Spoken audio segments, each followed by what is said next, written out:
मला अतिशय समाधान आहे की अलंकापुरीमध्ये माऊलींचं दर्शन घेण्याकरता आणि विशेषतः 750व्या जन्मोत्सवाकरता येण्याची संधी मला मिळाली।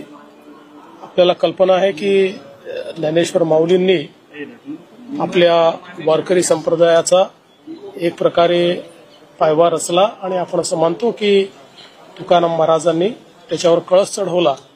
त्यामुळे हे अतिशय महत्वाचं अशा प्रकारचं वर्ष आहे।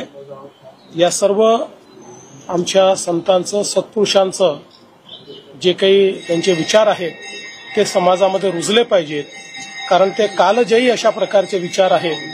कितीही शतकं उलटली तरीही ते विचार हे योग्यच ठरणार आहेत, तेच आपल्याला दिशा देणार आहेत आणि म्हणूनच या ठिकाणी मी आलेलो आहे आणि मला आता दर्शन घेऊन अतिशय समाधान लाभलेलं आहे। सर, सीमा पर लगातार पाकिस्तान सिस्टम वॉयलेशन कर रहा है, रिलीजियस प्लेसेस हो इनको टारगेट कर रहा है, सिविलियंस को टारगेट कर रहा है।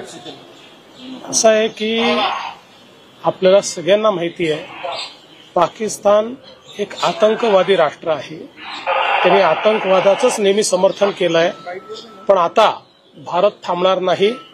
मोदीजींच्या नेतृत्वात योग्य उत्तर आमची सेना त्या ठिकाणी देते आहे। आमच्या सेनेवर आम्हाला गर्व आहे। राज्यात काय काय खबरदारी घेतली? राज्यामध्ये कालच आम्ही बैठक घेतलेली आहे आणि वॉरबुक प्रमाणे जी काही खबरदारी घ्यायची आहे ती सगळी खबरदारी आपण घेतलेली आहे।